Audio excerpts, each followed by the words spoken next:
You must be Joseph. I am. How are you? I'm good. All right, just getting the recording set up. I got the questions pulled up. Yep. This is... Sure.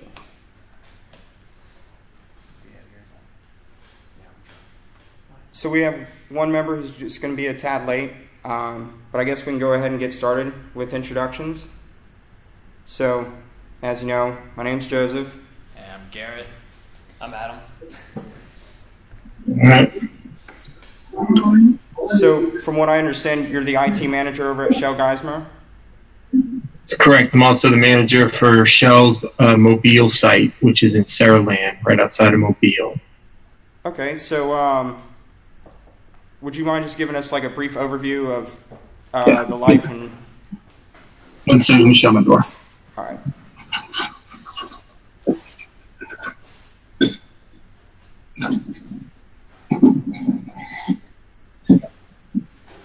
Well, let me start by asking you, have you done any research? I mean, obviously your family works for Shell, so you know a little bit about it, but have you done any research on the overall global corporation of Shell yet? In the IT aspect, no. You know, I kind of figured, or I've heard about, you know, the Shell as a whole, and, you know, with the plants, I couldn't really find any really specific information regarding the networks over there, or how you guys operate. So let me back up another step further. So this is ICS 4120. That is correct. And who's your professor? Dr. Andrew Schwartz. Schwartz. Yeah, I had Schwartz from my MBA program. Good guy. We really like it. Yeah, good. Yeah, you're doing good. You didn't get Terry Landry. Does Terry Landry still teach over there in College of Business? Or is he gone? The name sounds familiar. Yeah, well, you're lucky you didn't get him. He sucks.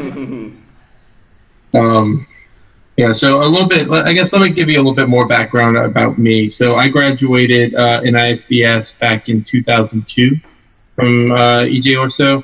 And then just last year I finished my MBA in the Floors MBA program over there.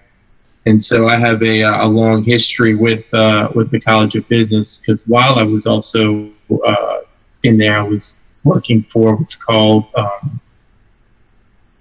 what do we call it? The IT department for the College of Business. It was Larry Smith is the network admin, and what do we call it? It was I don't know, whatever it was. We were the IT department that supported the labs and the professors in the classrooms in the College of Business. So I highly recommend that if you don't have a student job, you get one and you try to find one in IT, even if you're not going to go into IT for a living, just because that experience gave me a huge head start on everybody else coming out of college. I learned how to do IT by the book. And then shortly after, I graduated, did an internship for the New Orleans Saints in their IT department, and I learned how not to do IT. It was one of those situations where you kind of saw things that was run really tight, and you go to another organization and you got a CFO that's running the show, and they're only looking at budgets and not really doing things effectively. So anyway, that's a little bit about my background. So you wanted to start off with the company, or how did you want to start this? I figured we can probably skip over the first three bullet points in the company profile. That's something that we can kind of obtain on our own. But I would like to go to the fourth bullet. You know, what are the key business challenges your organization faces in terms of like competition or changes in customer preferences? Okay. So some extra details that, yeah, you're right. You can get most of those first three from Wiki without a problem. The one thing that's interesting to note is the name Shell and where it comes from. It's the Shell Transport Company who literally transported seashells from the shorelines to inland and sold them as, you know, novelty goods or, you know, decorations and ornaments. And so that was a pretty big, well, not big, it was a business. And then the demand for whale blubber and oil became kind of part of that same business model. So they were transporting oil and seashells, and so that's kind of where the name Shell came from. And then Royal Dutch Petroleum was the other company that they merged with. And you can find all that out. The products and services. So, I guess you scoped this company. You referred to it as Geismar, but it's not just right. Geismar is just one site, right? It doesn't stand on its own. So the company itself is chemicals, right? So Shell is a global organization. Underneath it, there's a lot of different companies, a whole lot. And I'm not going to go into all of them, but a lot of them. You got somebody else to join? Who's our late arrival? Hello. Go ahead and introduce yourself. I'm Jeremiel. Jeremiel? Mm-hmm. All right. So let me ask, are you guys, y'all are all College of Business, y'all are 4120, so I assume y'all ISDS majors, or? Yes. Yeah, Yes. Yeah, all ISDS majors, okay. Jeremiel's a computer science major. Double major, okay. So have any of y'all done any interns, work programs yet? Just curious. Yeah. Yeah. Yeah. I've been working under the FMOL health system at Our Lady of the Lake for the past 3 years. Cool. Very good. Yeah. I'm sorry. I've been working with St. John Parish School Board, so I've been doing a lot of that for the last couple of years. So I got a little bit of insight to what some of it looks like. Cool. Anybody else? No? I was just getting a degree and gonna run out there and take on the world. Cool. Okay. So to refocus our attention to the fourth bullet. So there's two perspectives we can take on your question. One is from a global perspective, and one is from a local Geismar perspective. So what I'm going to do is I'm going to give you more global perspectives, and let me explain why. So first of all, my role, although I'm the IT manager for Geismar, my role is called a global function. So HR, contracts and procurement, and IT, we are not managed by the local site. We're managed at a global level to support the enterprise from a kind of a broad perspective, as opposed to reporting to the general manager here at the site. My reporting line goes up through the IT vertical, which then hits a VP and then CIO and that sort of structure. So so my answers should be sort of from a global perspective also, is what I'm getting at.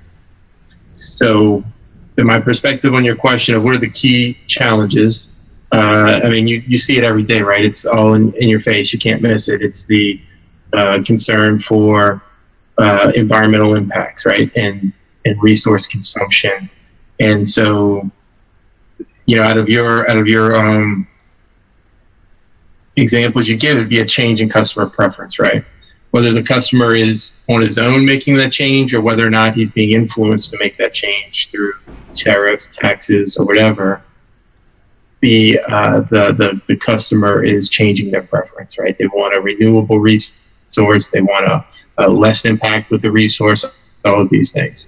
And so it's a challenge that we're facing as it challenges the business model that we've been in for the past 100 years, which is, dig it up out of the ground, refine it, sell it. So now we're doing a lot of different things, working with natural gas. Liquefying natural gas is one of the hot new things, to make almost like a gasoline substitute out of the natural gas and stuff like that. So that's the biggest part. So your other pieces, threat of new entrants. You've got a very high barrier to entry. You get into the super major oil company game, right? We're the biggest companies in the world. We don't have new competitors popping up. So would you say, in terms of your competitors, who would you put on the same level as Shell? So just look up super major, and you're going to see who they are. They're the Chevrons, the Exxons, the ConocoPhillips. There's about 5 of us, okay. and we're called the super majors. And our direction shapes the whole market. So it's a good thing. in a way that we can make decisions that, I say we, the company can make a decision. Let me put it like this. So I mentioned we have a lot of different verticals or companies. One of ours is trading and supply. Right? So trading, we literally have a department that does like Wall Street trading. And it's because we have that much capital and that much commodity that our blocks of holdings, we don't care if the price of oil goes up or down. Our trading department's going to make money either way because they're that big. So it's one of those things where it's we're positioned for every different sort of scenario. And so just giving you an idea of how big this is and stuff like that. I mean, so I've also done a lot of work for the Department of Defense, and I can tell you that the Department of Defense complexities are pretty huge. Shell is just that big as like the American Army. It's that it's that big of a company. It's kind of hard to fathom how big the company is, but it is that big. So the entrance to new entrance to the market, that's not a big deal. Outsourcing activities, well, yeah, we work on that all the time, but you can't outsource a chemical plant, right? The actual asset itself of a plant that can refine and do things is not something that can be outsourced. And something that you may want to understand, and I might help you out here, is you have what we call a hydrocarbon, right? And so what's interesting is you crack it out of the oil, and you've got this carbon with some oxygen molecules on it. And basically all of this business is adding more cheaper chemicals to that original hydrocarbon. So we start with, and I don't know the chemistry, but let's say we start with a H4O or whatever the hell it is. I don't know. We add another oxygen molecule to it. Now it becomes like H5O. Then we add another oxygen model to it. It goes H6O. And every time we do that, we make a different product. And even though it might be only two oxygen molecules different, it's a totally different product. It could be literally the difference between a plastic and like a tar. And it's just because it has different amounts of hydrogen, different amounts of oxygen, or some other things that we inject into it. So what's really interesting is how we expand that molecule. So it starts as something really small when it comes out of crude. And then when we finally blow it up and sell it, it's like that huge. So I'm sure you guys are in business school, so you understand what value add means. And so chemicals in general, that's the value add, is that we're literally reshaping the molecule that we started with and making it much bigger. But last thing on that was increased competitiveness. Yeah, everybody's getting leaner and meaner in the oil space because everybody has to, because of the different changes in customer preferences and the alternatives that are becoming available, which aren't exactly one-for-one alternatives, but it's something that we, conscious of. Any questions? You guys, no? No, I think you pretty much hit every single point. So I just, one little thing in terms of the outsourcing. So is all of your IT done in-house, or do y'all have an outsourced help desk, or? Shell spends over $2.5 billion over 10 years on IT services. Oh wow! So that's what it be, right? That's a lot of money, right? And so the answer is, of course, yes. Nobody does everything in house. If you get down to the nuts and bolts of what you're saying, do we outsource, our Office software? Yeah, of course, we use Microsoft's Office package just like anybody else would. Are there companies that use their own? No, not really. IBM uses their own, right? They developed Lotus Notes and they use Lotus Notes. But to that point, yes, we use HP, AT&T, and T-Systems quite a bit. T-Systems does our server hosting. Basically, they run our data centers. They're our data centers, but we outsource the support of them. And AT&T does all of our network connectivity, not only our WAN connectivity, but they also support and manage our internal connectivity. So it's very interesting there, and we'll get to some of that. I'll get to some of that later. But lastly is then HP. HP is a weird thing. They've recently sold off their enterprise services department to Computing Sciences, CS, another company that does enterprise services.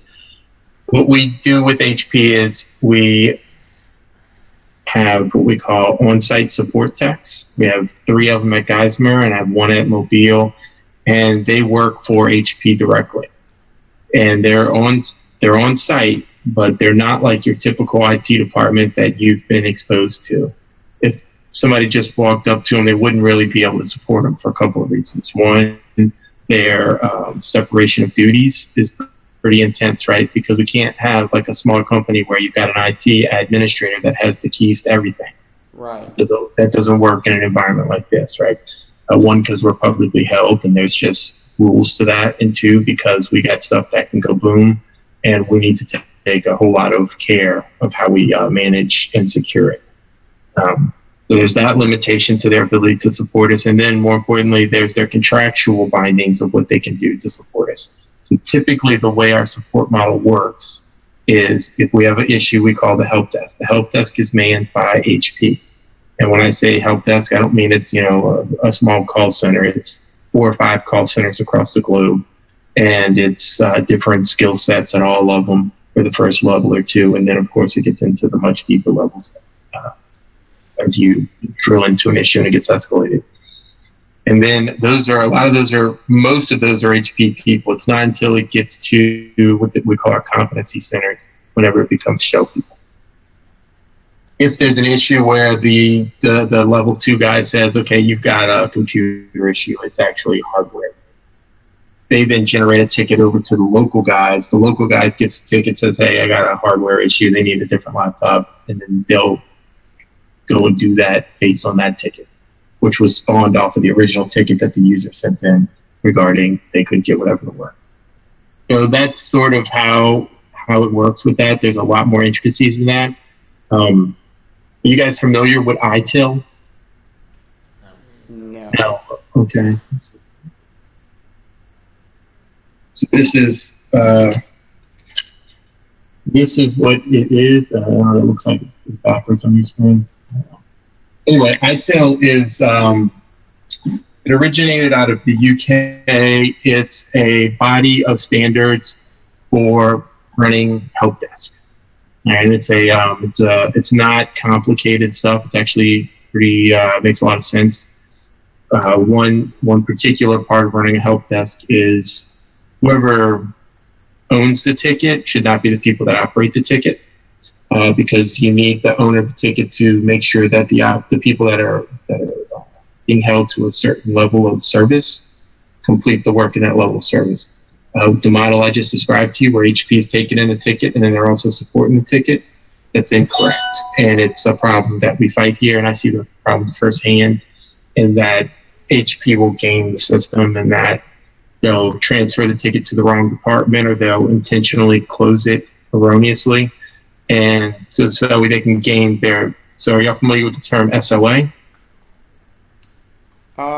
It rings a bell, but I can't regurgitate the acronym. Very important in IT. It's called Service Level Agreement, and it's with the contract for anything has an agreement on how the service should respond or act. Typically, if you bought a hosted server, you would expect that server hosting to have what's called 4 nines of uptime, which is 99.999% uptime. So if it's been up, for a year, I think to meet that, it can only go down to like 15 minutes or something. And that would, so that way it would capture that 4 nines. That's one example of a service. Another example would be maybe your agreement at home with Cox or AT&T. It says that, if your service goes down for more than 2 weeks, they're going to refund you that month of service or something like that. So that service level agreement is, I'm not going to let you go down for more than 2 weeks, or I'm going to compensate you somehow. So you should know that all of IT focuses on SLAs, because that's the most important part of your contract that they provide. It's what dictates. And so when you go into a situation where you're going to go buy service, you need to be mindful of what are you buying. And typically what you're buying is all about that SLA. Because if let's say HP says, all right, we'll fix all your problems and we'll give ourselves 4 days to complete a ticket. And that'll cost you, global company, $10 million a year for that service. We say, well, we want things fixed in 2 days, not 4 days. HP will say, okay, that's going to take us a lot more manpower. We'll say, all right, so $20 million a year for that service. You want, double the SLA, it's going to be about double the price. So it's, and of course, I'm sure Schwartz has drilled it into you. It's all about a return, a price versus service, right? And so that's where that rubber really hits the ground, is the level of service you're getting for the price that you're paying. And you can't have 100% uptime for everything, because it'll just be too expensive. Right.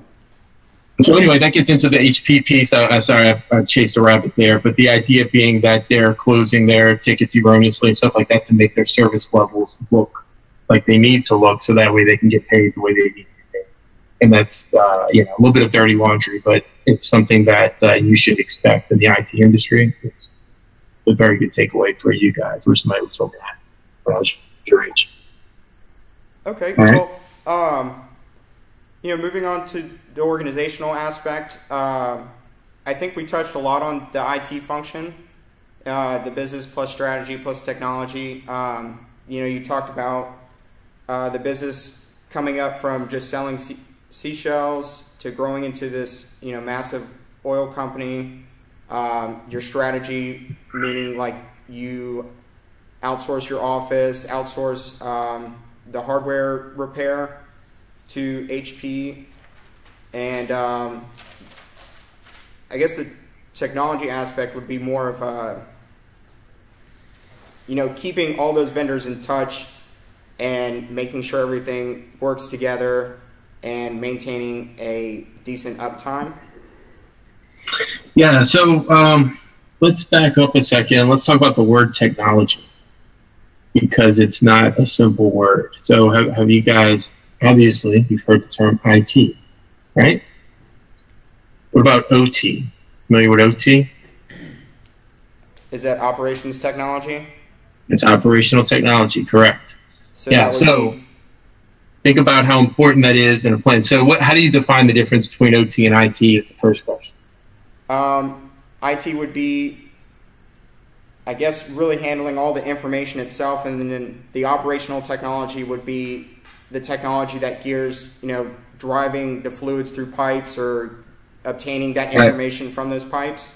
Yeah, that's a good way to say it. More succinctly would be OT has a kinetic interface at some point.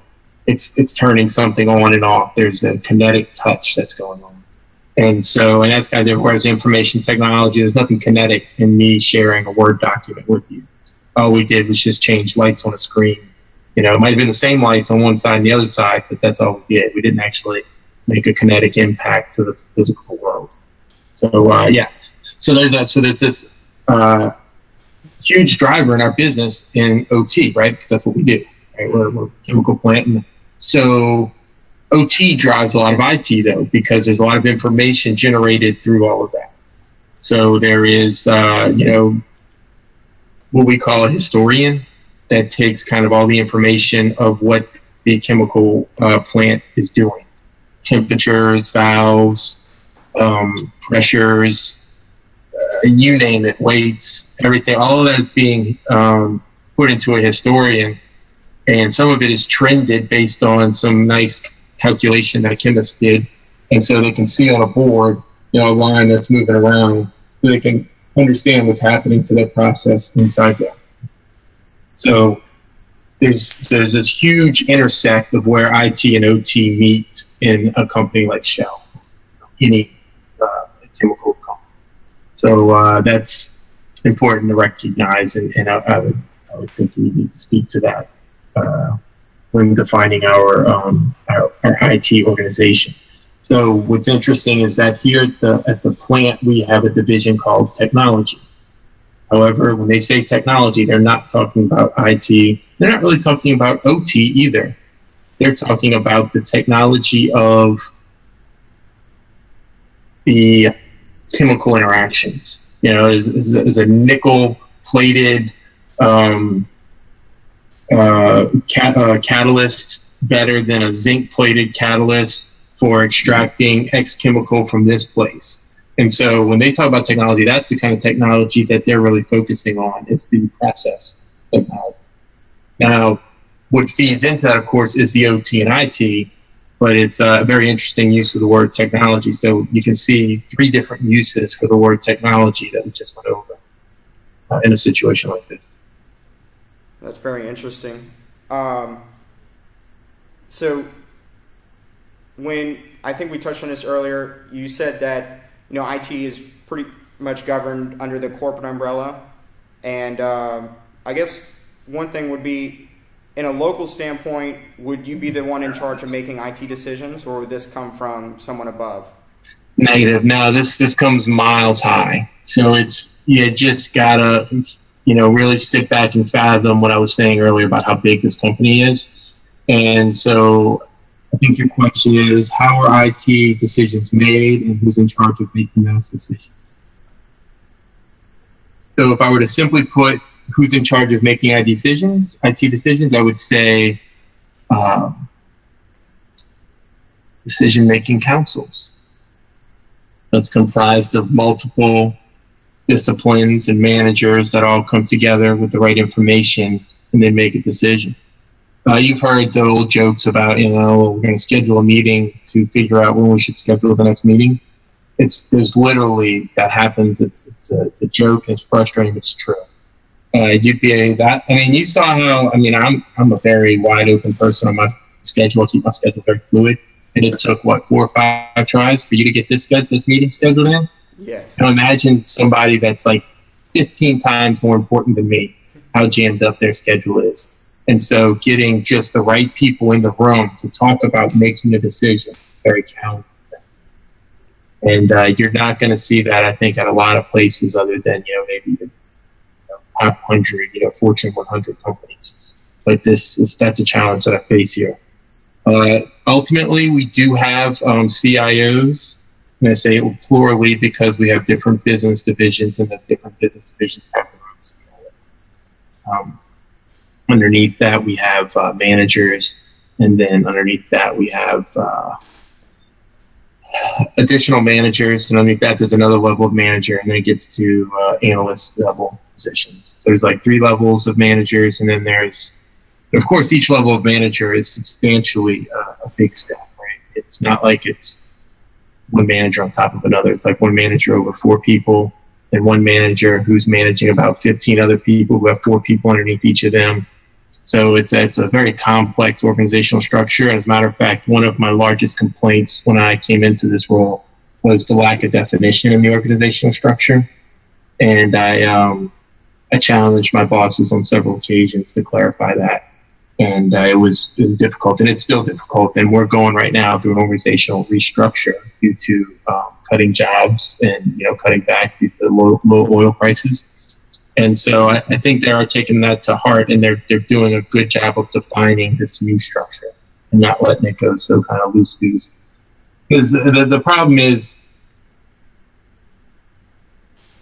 you've never really asked me what my job is. So that's probably important, right? I'm an IT manager, but what do I do? Okay, I made it clear I don't make decisions. So what do I do?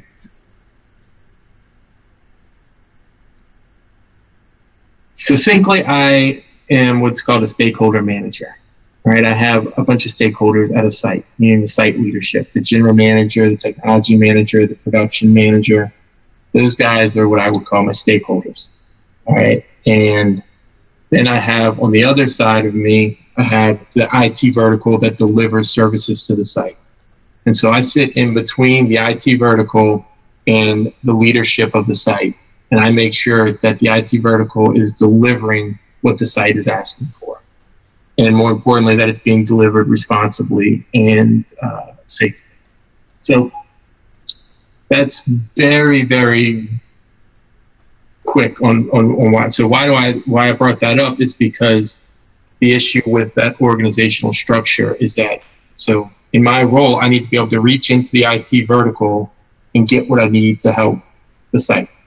And when I have a very complex, disorganized structure, it's difficult to figure out who has what resources and who can help with what things. And so that's one of my ongoing challenges. But it goes and it speaks to your question of who makes decisions and who's in charge of IT decision making. It all goes to this answer of a very complex IT vertical structure, which has about 2,000 people in it, a little bit more than 2,000 people. And so how are they made? Smartass would say very carefully. But I think I kind of spoke to it earlier. We make sure that we have all of the different disciplines accounted for in the decision process, particularly we use the term IRM here at Shell, which stands for Information Risk Management. They're a big part of it. They house our cybersecurity, and they also house a lot of our compliance efforts. And then in addition to that, we make sure that we've got the right business competency involved. So if we're talking about new software for making widgets, right, we make sure that we have somebody from the business that is an expert in making widgets at the table. And so that's just a couple of the departments. And then you've got all the different vertical. You got somebody at a management level from that particular job vertical, whether it's trading and supply, whether it's chemicals, whether it's what we call upstream, where we're drilling for the oil and stuff like that. So you would say you have a representative from each of the three functions you described earlier, the IT, OT, and I guess more the chemical technology? Yeah, let's not get caught up on IT, OT, because the OT is kind of more of the business. And so I'm more concerned about you want to know who makes decisions in technology.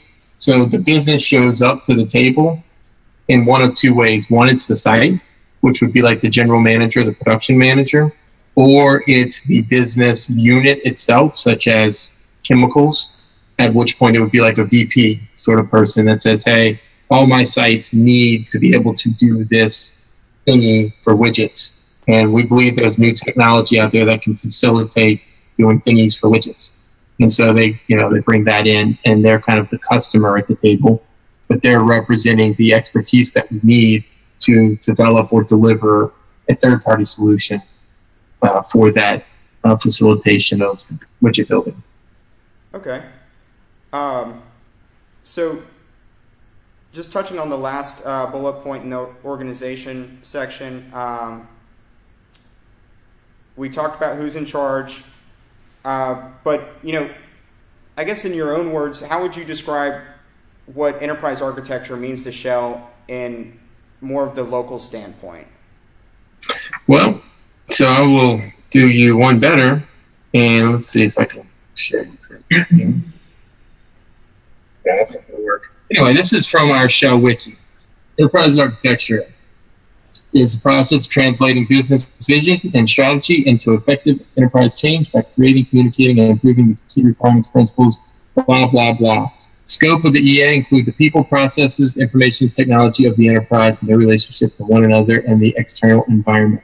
So not only do we know what it is, we have crafted our own definition as to what it is, and then it's been catered to each of the different business units. So this one for upstream is allow trustworthy and reliable quality data, enabling informed, speedy decision-making, reducing and eliminating waste. All of that goes to say that, yeah, there is. So one thing you should know is, you've done some hospital work. They're kind of normally up to speed. School boards, not so much. But one thing I can say about working for a big company is that you'll see a lot of the textbook stuff, such as defining enterprise architecture or recognizing orders 5-4 forces, or any of these kind of like textbook things you'll find integrated into the body of knowledge of the company. It's there's so many people that work in, there's so many people that are bringing in a good education. It gets in there really quickly. So my point there was that not only were you asking about it, I wanted to kind of show you the depth that this company goes into. There's a whole wiki page from a Shell wiki page on it. But if you were to ask me that question, the answer is that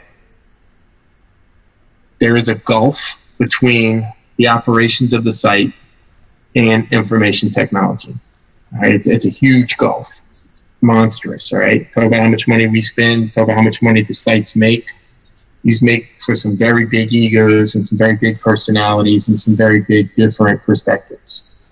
And so one of the things it talks to is speedy decision-making and enabling informed, speedy decision-making, right? That's a goal of it, but does it happen? Not really. It's very difficult because of the amount of people. And it's maybe, so I guess it depends on your perspective. If you're in a boat race and you're talking about aircraft carriers, none of them are going to turn on a dime. But if you're doing a boat race and you're racing an aircraft carrier versus, a nice cruising yacht, yeah, the yacht's going to run circles around the aircraft carrier. So what does it mean to be speedy in a global environment like Shell versus an Our Lady of the Lake enterprise? It's two totally different things, and it's hard to measure one against another. So, yeah, I don't know if I answered your question completely. I don't know that I can answer the question, but I can say, do we know what enterprise architecture means? Yes, we do. Do we use it effectively to get out of the nuts and bolts of IT and more into delivering value to the business?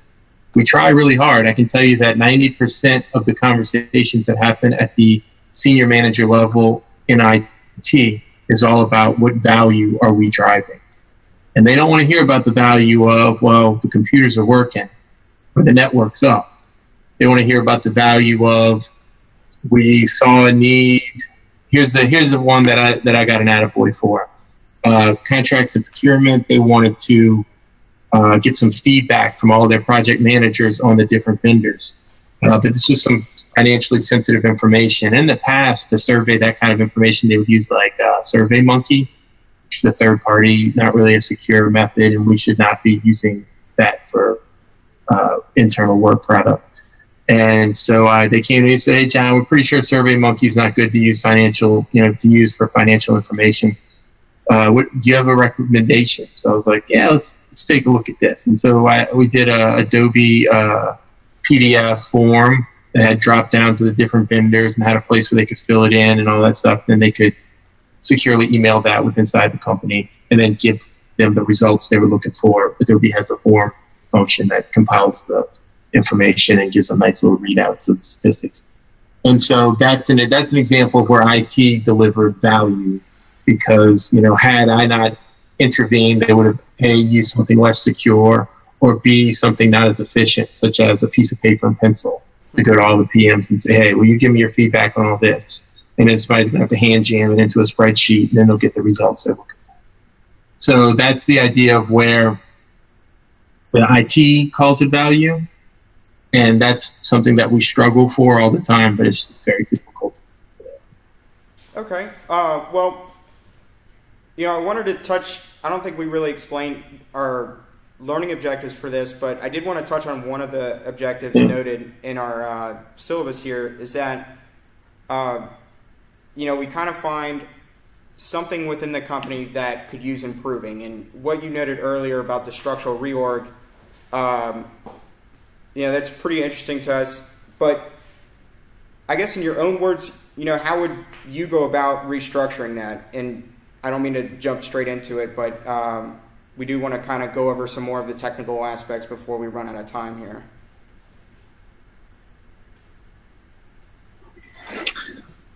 So you do this job every day. You run into all sorts of complications. What would make your job easier? Like, what is something that is not done effectively that would make it easier for you to do your job?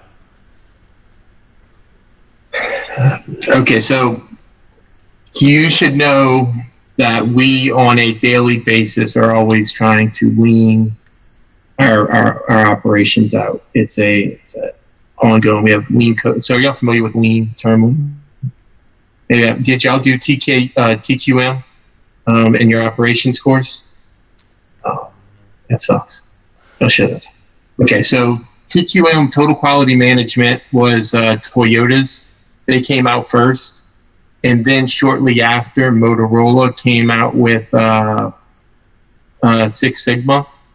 And then after that came Lean. And those are all three about the same thing. And they're all about reducing waste by analyzing the process. And so what you're speaking to, how you want to help is something like that. We would call it a Lean project. We would see something that's not Lean, and we'd want to go at it, go down to the microscopic level and figure out where we could cut out the different types of waste. And the different types of waste are well defined. Excess processing, extra movement, extra storage, stuff like that can be. Anyway, long story short, I get what you're saying. So that's going to be tough to find something that makes sense, that you could help out, that doesn't take a depth of understanding. I mean, it literally took me a year in this role before I could really even understand the role. It's that kind of weird. I could say, all right, for stakeholder management, IT has a project coming. I make sure the site knows that project's coming and that we don't let it impact our operations too much, right? If we're going to turn around, we're saying, no, we're not letting IT do that project because we're turning around this big piece of equipment. Everybody there knows what a turnaround is. I know you do, so yeah. Okay. So, so that's kind of a simple idea of what a stakeholder manager can do. But more complexly, it gets into this idea of understanding their needs and their wants, and then translating that into requirements, and then translating the requirements into something that IT can do for them, and stuff like that. So to get back to your question, I don't know that I can succinctly point out something small that you could help with, but let's keep going, and maybe the org chart parts. Unfortunately, your project's not going to last long enough. I mean, we're literally reorging right now. Okay, here you go. All right, so speaking to that, maybe something that you could do is design an org chart diagram. Having a diagram readily available that's hyperlink sensitive and able to display complex organization through simple click and browse may be something of value.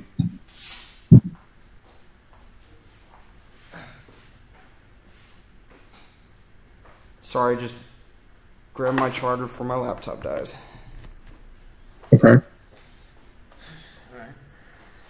So, looking at the third section, we wrote more of the documentation of the IT network. I know we touched on a lot of these. For example, you track problems at your location through the help desk support, and then that help desk support using SLA will transfer those tickets over to whether it's a hardware issue or more of a corporate issue. So I kind of want to get into, how does your network communicate data across the company? You said AT&T handles all of your networking. So do they come in and lay out the cables, or do you guys have a standard of cables that Shell uses along with the different kinds of network switches you may use? Yeah, so your question is kind of simplistic, right? So first let me ask, do you know the difference between a layer 2 and layer 3 switch? So a layer 2 switch, they both enable to use VLANs, but from what I understand, the layer 3 switch is better able to routing capabilities. Right, and so it's able to trunk VLANs. I wouldn't call it routing, but trunking VLANs, which is in a sort of a way a little bit of a routing. But I wouldn't conflate the word routing though. But yeah, so you're right. It's the OSI model, and you get into the 7 layers, and it can inspect the packet one level further. But VLANing is also a bad term to use, because you have stuff that they call VLANing out there, which isn't really VLANing, where it's like port based, where you say, hey, is for this VLAN, this port's for that VLAN. And then there's 801.q tagging, which is the kind of the more real VLANing, which Cisco uses.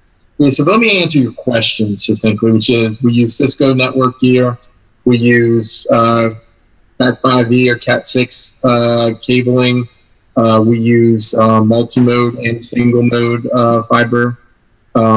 Typically, the fiber we use is the stuff made by Corning.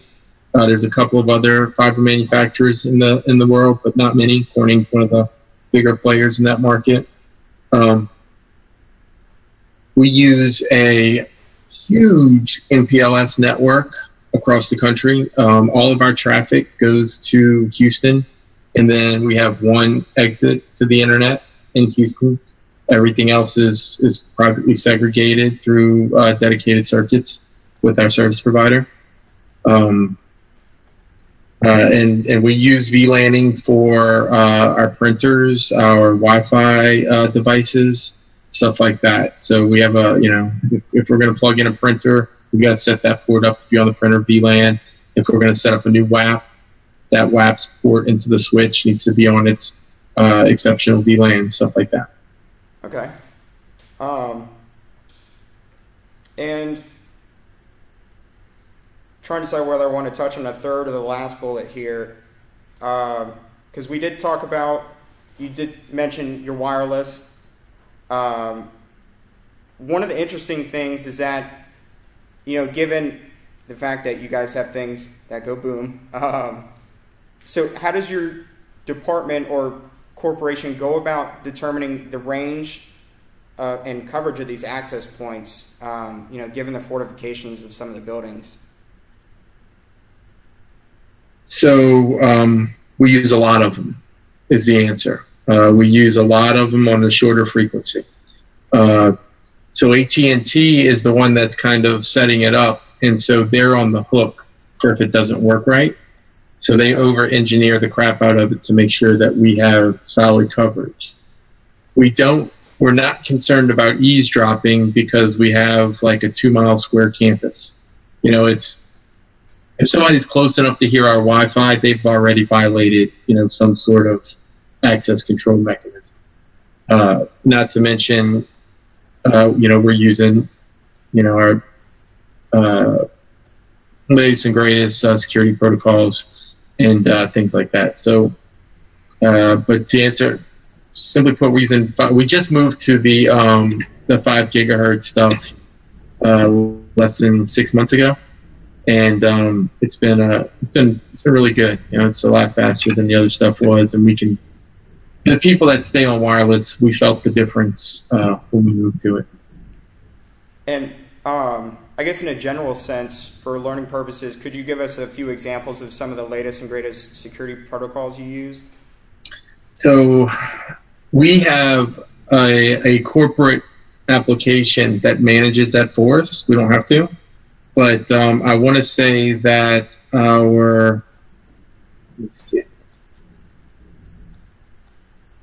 it's WPA2 is a security type that we're using. But I think if you look into it, so WPA2 is one part of it, but then there's also the handoff, the authentication that needs to be secured in its own method, because if somebody captures the handoff, then it can become very unlikely, but it makes it a little easier to compromise. So I think there's this third-party kind of thing that makes the connection and then secures the connection before it makes the real connection. But I couldn't tell you what the name of that is. Okay, no problem. But WPA2 is what we're using on our office. So, touching on the same thing with current and emerging technologies, could you think of anything that would make your site operate more optimally? So, one thing, I'm on a particular team for innovation, and we struggle with this idea a lot. We're always trying to find new opportunities to add value and to gain a competitive edge with the use of technology. As a matter of fact, Shell as a whole has a department that's called Tacit. And Tacit is for technical and competitive IT. So it's literally where we're developing our own stuff to get a competitive edge against the other big boys. An example of that, so some low-hanging fruit we see that has some potential is drones, right? Using drone to inspect the towers as opposed to constructing scaffolding that goes all the way up, or rope and climbing material and stuff like that. So it's a lot safer, a lot cheaper, a lot more effective. All of that, all that makes a lot of sense. But then you've got issues with that, right? You've got FCC limits. You can only go up to like 500 feet. You've got the concern of, well, what if we lose control of it and it bangs into a different part of the plant, or something like that.